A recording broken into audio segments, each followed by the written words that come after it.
warahmatullahi wabarakatuh.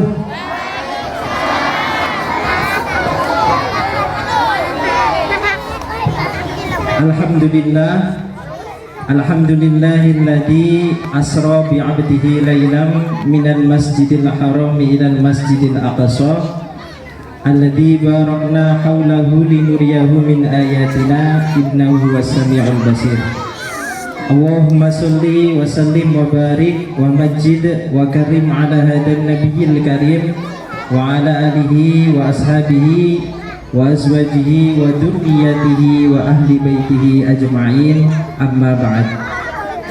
Yang kami hormati Kepala Sekolah SDN Sumber Kerep Ibu Dani Rafilati SPD MPD, yang kami hormati Bapak Ibu Guru SDN Sumber Kerep, yang kami hormati Ibu Kepala Sekolah PAUD dari KB dan TK, yang kami hormati Ibu-ibu guru PAUD, KB dan TK, dan yang sangat kami hormati bunda-bunda wali murid dari PAUD yang sangat cantik-cantik pagi hari ini. Alhamdulillah bisa menemani anak-anaknya ke sekolah dalam rangka mengikuti kegiatan Isra Mi'raj Nabi besar Muhammad SAW. Pertama dan yang paling utama, marilah kita mengucapkan syukur kepada Allah Subhanahu wa Ta'ala atas segala rahmat, nikmat, hidayah serta inayahnya, sehingga pagi hari ini kita masih diberi kesempatan, kesehatan, kekuatan bisa berangkat ke sekolah. Kita berkumpul bersama-sama di halaman SDN Sumber Kerep yang sangat kita cintai ini dalam rangka memperingati peringatan Isra Mi'raj Nabi besar Muhammad SAW tahun 1444 Hijriah dalam keadaan sehat walafiat semuanya. Amin, Allahumma amin. Kedua kalinya sholawat dan salam semoga tetap terlimpahkan kepada junjungan kita baginda Nabi besar Muhammad SAW. Beliaulah idola kita, ya. Beliaulah the rising star kita. Beliaulah panutan kita. Beliaulah yang menjadi suri tauladan, yang menjadi contoh untuk kehidupan kita semuanya setiap hari, ya. Oleh karenanya patut kita membacakan atau menyampaikan sholawat kepada beliau dengan ucapan Allahumma sholli ala sayyidina Muhammad. Allahumma sholli ala sayyidina Muhammad. Nah gitu, kalau ada sholawat wajib ya untuk dijawab. Karena apa? Karena sholawat ya anak-anak perlu kalian ketahui, sholawat itu pasti nyampe kepada Nabi Muhammad. Beda kalau kita berdoa. Kalau berdoa belum tentu dikabulkan belum tentu nyampe sama Allah ya. Kalau dikabulkan pasti dikabulkan, tetapi dikabulkannya itu tidak secara langsung. Tapi sholawat itu pasti nyampe kepada Nabi Muhammad ya. Kita harus merendahkan hati kita. Allah yang maha pencipta, Allah Subhanahu wa Ta'ala yang mengatur segala kehidupan di dunia ini, itu pun membaca sholawat kepada Nabi Muhammad ya. Apalagi kita manusia ecek-ecek seperti ini ya, manusia yang penuh dengan dosa ini. Kita harus merendahkan hati kita, selalu senantiasa bersalawat kepada Nabi besar Muhammad SAW. Bapak Ibu yang saya hormati dan anak-anakku semuanya, sebenarnya Pak Hadi ini nggak pantas ya memberikan mauidhah, karena ibu-ibu ini sudah sepuh-sepuh, kemudian ada Bapak Ibu guru di sini yang sudah senior. Tetapi inilah tanggung jawab saya karena diberi amanah oleh kepala sekolah untuk memberikan sambutan sedikit lah ya mengenai tentang Isra Mi'raj Nabi besar Muhammad Shallallahu Alaihi Wasallam. Anak-anak masih semangat? Ya, Alhamdulillah ya. Tolong didengarkan Pak Hadi sebentar saja ya. Pak Hadi tidak lama-lama, Pak Hadi juga capek tadi karena memimpin anak-anak sholawat tadi ya. Sebelumnya Bapak Ibu dan anak-anak, Pak Hadi menyampaikan mohon maaf.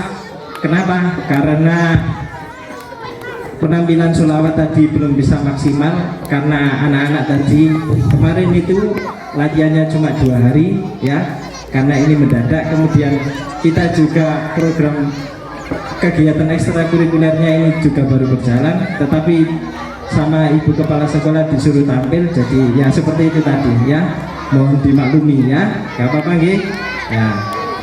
Insya Allah dari kekurangan tersebut nanti anak-anak bisa latihan kembali dan bisa menampilkan yang terbaik untuk memajukan kegiatan-kegiatan yang ada di sekolahan kita ini ya. Bapak Ibu dan anak-anakku yang sangat saya cintai, kenapa sih kita kok dikumpulkan di lapangan ini? Ayo coba anak-anak, kenapa kita kok dikumpulkan di lapangan ini? Hah? Isra Mi'raj. Isra Mi'raj itu apa? Ya, sampai ini materinya ada ya di LKS-nya. Mungkin yang TK masih belum, tapi yang anak-anak insya Allah sudah mengetahuinya ya. Jadi Isra Mi'raj itu adalah peringatan hari besar Islam. Itu kalau ada di kalender ya. Dan Isra Mi'raj itu memang seharusnya kita sebagai seorang muslim untuk merayakannya ya. Kita kalau Agustusan saja rame ya apa tidak? Kalau memperingati Agustusan banyak sekali perlombaan di kampung ya, di sekolahan. Itu padahal perayaan nasional ya, merayakan kemerdekaan Indonesia ya. Tetapi kalau Isra Mi'raj ini lebih penting lagi. Kenapa? Karena ini kita merayakan peringatannya, perjalanannya Nabi Muhammad SAW menghadap kepada Allah Subhanahu wa Ta'ala ya. Jadi begini anak-anak ya, didengarkan sebentar ya. Di dalam surat Al-Isra ya, di dalam surat Al-Isra ayat pertama, A'udzubillahi minasyaitonirrajim. Bismillahirrahmanirrahim. Subhanalladzi asra bi'abdihi lailam minal masjidil haram ilal masjidil aqsa alladzi barakna haulahu linuriyahu min ayatina innahu was-sami'ul basir. Subhana. Di ayat pertama itu sudah jelas. Subhana, maha suci Allah. Alladzi asra, yang memperjalankan bi'abdihi, kepada hambanya. Siapa yang diperjalankan? Pinter, yaitu Nabi Muhammad. Jadi Isra dan Mi'raj itu dua kalimat yang selalu berhubungan. Kalau Isra itu adalah perjalanan Nabi Muhammad dari Masjidil Haram ke Masjidil Aqsa, yaitu di Palestina, dari Arab menuju Palestina ya. Nah, kenapa Allah memperjalankan Nabi Muhammad dari masjid ke masjid, tidak dari gunung ke gunung, tidak dari sumber kerep ke mantuk? Kenapa kok dari Masjidil Haram ke Masjidil Aqsa? Ya, ini terindikasi, ini sudah diberi sinyal sama Allah. Kenapa? Perjalanan Nabi Muhammad dari Masjidil Haram ke Masjidil Aqsa itu menandakan kalau nanti Nabi Muhammad ketika berhadapan dengan Allah Subhanahu wa Ta'ala akan diberi perintah untuk menjalankan sholat 5 waktu. Kalau kalian sholatnya di mana? Di masjid apa di lapangan? Di masjid ya. Makanya Nabi Muhammad pertama kali diperjalankan oleh Allah itu dari Masjidil Haram ke Masjidil Aqsa. Tetapi Nabi Muhammad itu belum tahu ya, belum tahu kalau arti maknanya kenapa diperjalankan dari Masjidil Haram ke Masjidil Aqsa, itu belum tahu karena belum menghadap kepada Allah. Setelah Nabi Muhammad tiba di Masjidil Aqsa melakukan sholat 2 rakaat. Kemudian Nabi Muhammad itu melanjutkan perjalanan yang namanya Mi'raj ya. Jadi anak-anak, hari ini Pak Adi hanya menerangkan pengertian Isra dan Mi'raj saja ya, biar kalian memahami. Kalau sudah memahami, nanti kalian bisa mengambil ibrah, pelajaran dan hikmah dari perjalanan yang Nabi Muhammad Isra dan Mi'raj tersebut ya. Setelah Nabi Muhammad tiba di Masjidil Aqsa melaksanakan sholat 2 rakaat, Nabi Muhammad kemudian Mi'raj. Mi'raj itu apa? Mi'raj itu artinya naik. Nabi Muhammad naik dari Masjidil Aqsa ke hadapannya Allah Subhanahu wa Ta'ala, dan Nabi Muhammad naik ke atas ya, naik ke ingin menghadap kepada Allah Subhanahu wa Ta'ala itu melewati beberapa langit, melewati 7 langit. Nah, pertanyaannya, Nabi Muhammad perjalanannya dari Masjidil Haram ke Masjidil Aqsa, kemudian lanjut naik mau menghadap Allah Subhanahu wa Ta'ala. Nabi Muhammad itu pakai kendaraan apa, anak-anak? Ya, pinter, pakai kendaraan buraq. Buraq itu barkun. Barkun itu artinya kilat. Sampai kilat. Kilat itu gimana kalau menyambar? Cepat sekali kan? Nah, kayak petir itu ya. Nah, kilat itu menyambar sangat cepat sekali. Nabi Muhammad mengendarai buraq. Buraq itu semacam seperti kuda ya, tapi tidak besar dari kuda, tidak lebih besar daripada keledai, dan mempunyai sayap. Kalau orang Yunani mengatakan buraq itu seperti Pegasus. Sama Pegasus kalau di kartun-kartun ya, itu kuda yang bersayap, tetapi bukan itu ya, seperti itu, bukan Pegasus, namanya itu buraq. Kemudian Nabi Muhammad melanjutkan perjalanannya naik ke langit. Langit itu ada 7 ya, perlu kalian ketahui anak-anak, langit itu ada 7. Langit yang kita lihat sekarang ini itu masih belum langit pertama, itu masih langitnya bumi ya, perlu kalian ketahui ya. Langit yang selama ini kita lihat ya, kita melihat ke atas, melihat bintang, melihat bulan, melihat matahari, itu masih belum langit pertama, itu masih langitnya bumi. Setelah itu baru langit pertama.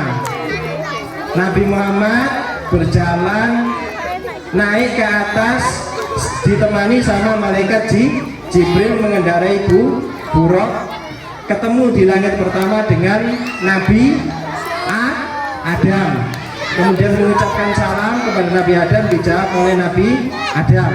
Lanjut ke langit kedua.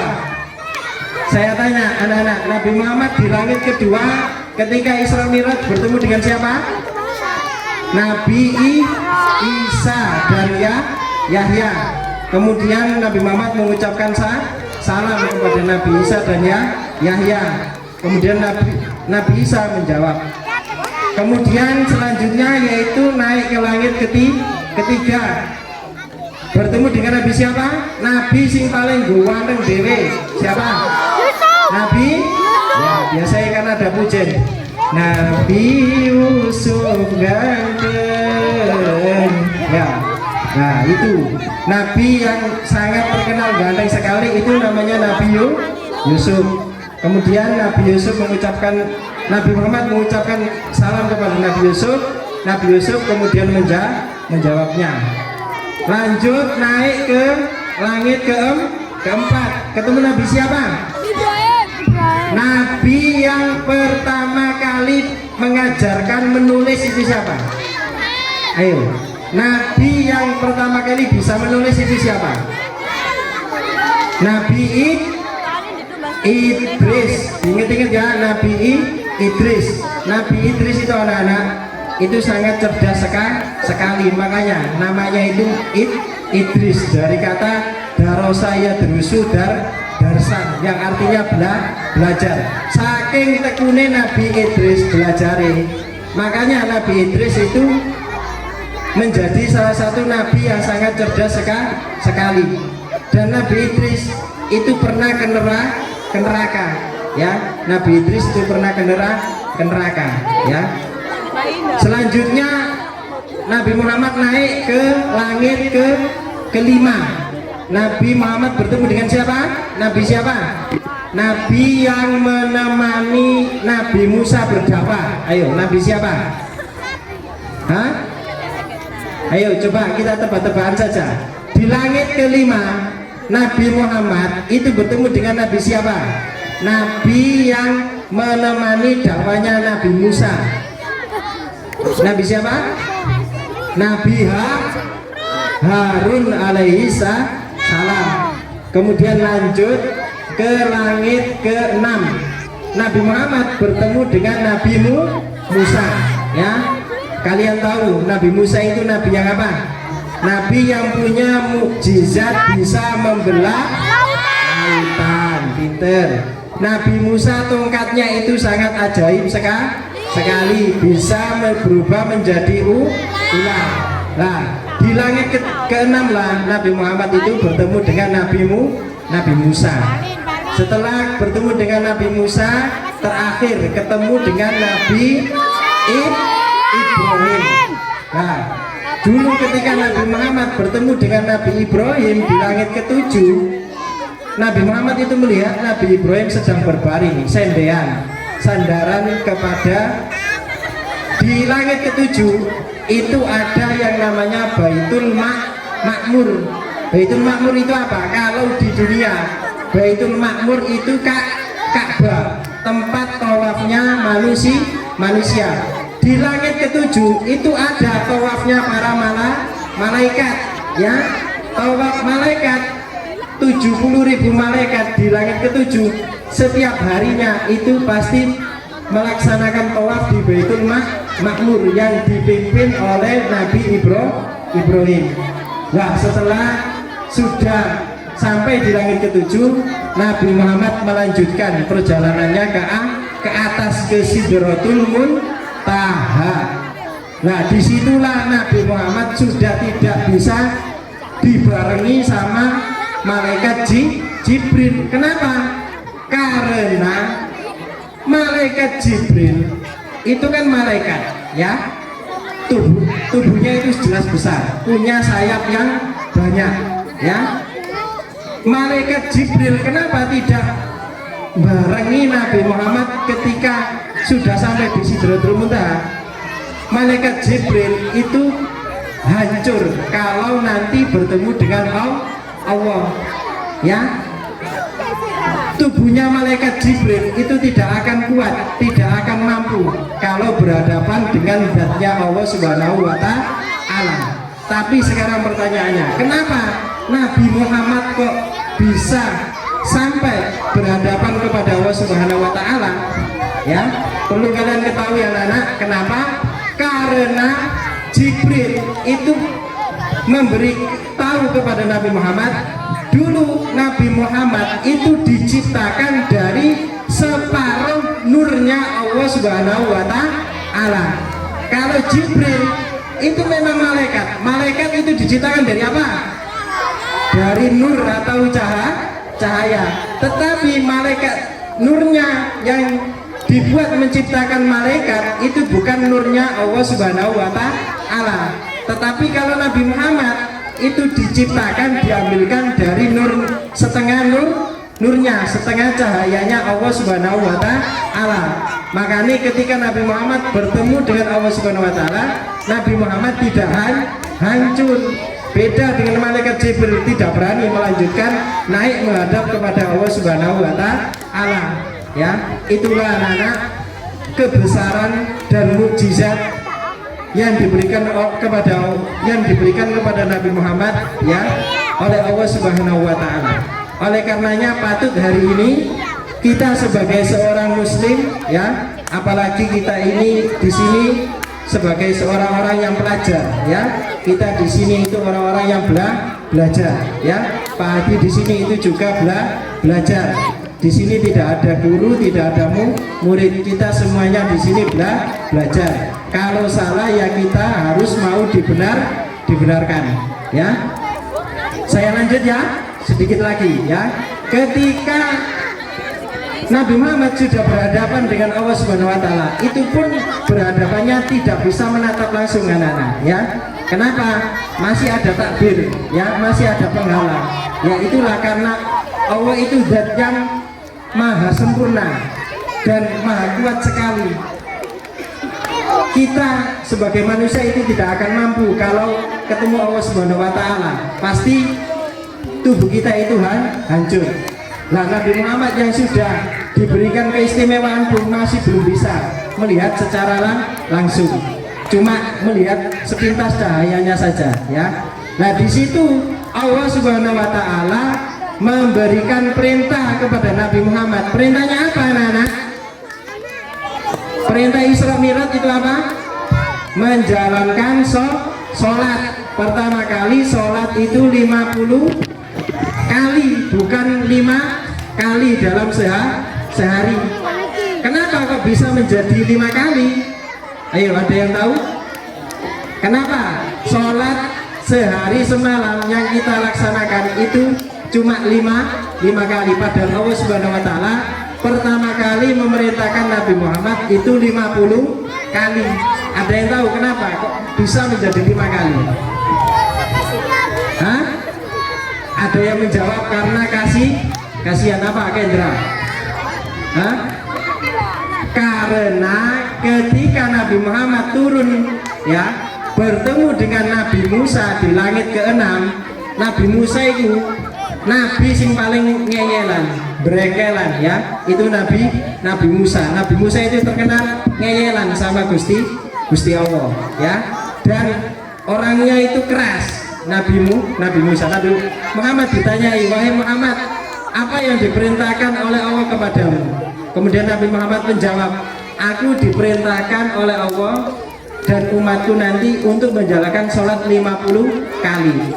Nabi Musa karena orang ngeyelan, dan Nabi Musa itu mengetahui umatnya Nabi Musa dulu saja disuruh menjalankan perintahnya Nabi Musa, mokong yang terkenal dengan Bani Israil ya.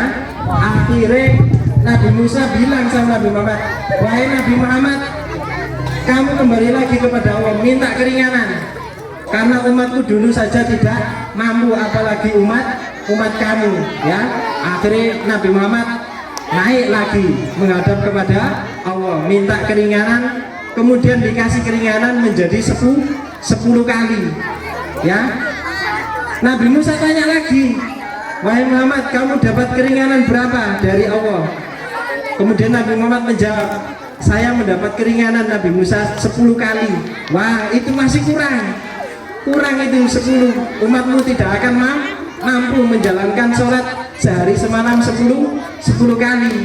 Akhirnya Nabi Muhammad munggah mana, jalur dispensasi nang Allah mana. Akhirnya terakhir Allah memberikan keringanan menjadi 5 waktu atau 5 kali. Itu pun ketika ketemu Nabi Musa ini nyuruh mana? Nyuruh lagi Nabi Muhammad, walak masih kurang, wahai Muhammad, 5 kali umatku tidak akan mampu.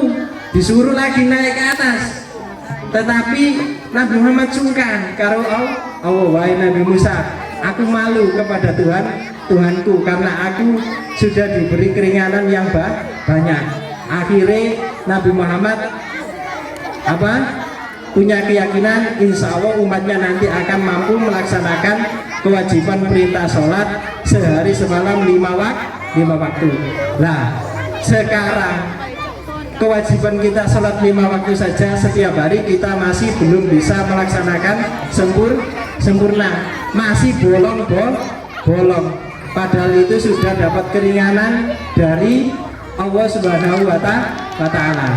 Oleh karenanya anak-anak, dari cerita Isra Mi'raj Nabi ini ya, apa yang dapat kita ambil pelajaran pada pagi hari ini? Yang pertama ya, kita sebagai seorang muslim itu diingatkan dengan peristiwa Isra Mi'raj ini untuk semakin rajin dalam melaksanakan sholat. Jangan sampai kita lalai dalam melaksanakan sholat, apalagi sholat 5 waktu ya. Karena perintah sholat itu anak-anak perintah yang sangat sakral sekali, satu-satunya perintah dari Allah yang langsung diucapkan kepada Nabi Muhammad melalui firman-Nya Allah, itu hanya perintah sholat. Dan Nabi Muhammad diperintah Allah itu bertatap muka secara langsung ya, itu hanya perintah sholat. Beda dengan perintah-perintah kewajiban lainnya seperti zakat, itu malaikat Jibril mudun bisa memberikan wahyu kepada Nabi Muhammad melalui Al-Quran. Contoh perintah puasa juga seperti itu, Nabi Muhammad dikasih wahyu dulu sama Allah melalui malaikat Jibril. Tetapi sholat itu beda anak-anak ya. Sholat itu perintah dari Allah kepada Nabi Muhammad secara langsung, secara tatap muka. Oleh karenanya sholat itu sangat penting dan wajib kita laksanakan dalam kehidupan sehari-hari. Dan di dalam hadis juga dikatakan anak-anak, awwalu ma yuhasabu bil abdu. Dalam riwayat lain ada yang mengatakan almaru as-sholah, yang artinya amal perbuatan yang pertama kali dihisab ketika di akhirat besok adalah sholat ya. Makanya kita harus rajin menjalankan sholat, jangan bermalas-malasan, jangan sampai lalai dalam menjalankan sholat. Sholat itu sangat penting bagi kita semuanya ya. Itu pelajaran yang dapat kita ambil pada pagi hari ini yang pertama. Yang kedua yaitu kita sebagai manusia itu jangan jadi manusia yang sombong. Kita harus menjadi manusia yang mau menerima pendapat orang lain. Seperti cerita yang diceritakan Pak Hadi tadi, Nabi Muhammad diberi pendapat sama Nabi Musa, disuruh naik lagi untuk untuk minta keringanan tentang jumlah sholat dalam sehari semalam. Tapi Nabi Muhammad mau menuruti pendapatnya Nabi Musa. Nah, dari cerita tersebut kita sebagai manusia harus merendahkan hati kita. Hidup di dunia ini cuma sementara ya. Jadi kita sebagai manusia harus mau menerima pendapat dari orang lain. Kita tidak boleh egois, tidak boleh sombong. Kalau kita salah ya harus mau dibenarkan. Kemudian yang ketiga, pelajaran yang ketiga dari Isra Mi'raj Nabi Muhammad SAW, yaitu kita sebagai manusia harus mengimani, meyakini kebesarannya Allah Subhanahu wa Ta'ala. Kita yakin Allah Subhanahu wa Ta'ala itu maha sempurna, dan perjalanannya Nabi Muhammad yang begitu singkat seperti itu kita harus meyakini. Walaupun sebenarnya kalau kita berjalan atau menempuh perjalanan tersebut tidak mampu, kita itu harus meyakini kalau perjalanan Isra Mi'raj Nabi Muhammad SAW itu benar-benar ada dan terjadi. Kenapa? Karena Allah Subhanahu wa Ta'ala innama amruhu idza arada syai'an ayyaqula lahu kun fayakun. Kalau Allah sudah berkehendak kepada sesuatu maka kun fayakun, maka pasti terjadi. Walaupun nalar manusia tidak bisa memikirkannya ya, walaupun tidak sampai kepada nalar manusia, tapi kalau Allah Subhanahu wa Ta'ala bisa menghendaki maka pasti terjadi. Demikian ya anak-anak yang dapat Pak disampaikan. Masih kurang lama lah? Hah? Sudah cukup? Ya, ini sekaligus Pak Hadi belajar jadi kiai ya. Mudah-mudahan besok bisa menjadi kiai temenan. Amin ya rabbal alamin ya. Ini baru pertama kali Pak Hadi menyampaikan Mauidhoh Hasanah di depan bunda-bunda PAUD dan TK ya, di depan ibu guru dari PAUD juga. Jadi ya beginilah Pak Hadi, memang masih pemula ya. Pak Hadi di sini ini belajar dan ingin berjuang demi ya memajukan sekolah yang kita cintai ini, dan khususnya dalam bidang agama ya. Kenapa? Karena anak-anak sekarang itu kemarin seperti ceramahnya Bu Istiari pas waktu upacara, anak-anak sekarang itu krisis moral, krisis akhlak ya. Jadi agamanya itu harus diperbaiki agar akhlaknya anak-anak ini itu menjadi baik sesuai dengan Nabi Muhammad diutus di muka bumi ini, yaitu innama buistu liutamima makarimal akhlak. Sesungguhnya aku, yaitu Nabi Muhammad, diutus nang dunia ini tujuannya apa? Untuk memperbaiki akhlak-akhlak manusia ya. Demikian ya Bapak Ibu dan anak-anakku yang sangat saya cintai dan sangat kami banggakan. Alhamdulillah cuaca hari ini walaupun jamnya biasanya hari ini itu kemarin saya ingat-ingat kalau jam segini itu biasanya panas, tetapi karena karunia dari Allah SWT hari ini masih diberikan suasana yang sejuk. Mudah-mudahan acara kita hari ini diridhoi oleh Allah SWT. Amin. Mudah-mudahan acara hari ini mendapat keberkahan dari Allah SWT. Amin ya rabbal alamin. Demikian Bapak Ibu dan anak-anak yang dapat Pak Adi sampaikan. Apabila ada kelebihan itu semuanya dari Allah Subhanahu wa taala, dan apabila ada kekurangan itu semuanya dari pribadi Pak Adi sendiri. Hadanallahu wa iyyakum ajmain. Wabillahi taufiq wal hidayah waridha wal inayah. Wassalamualaikum warahmatullahi wabarakatuh.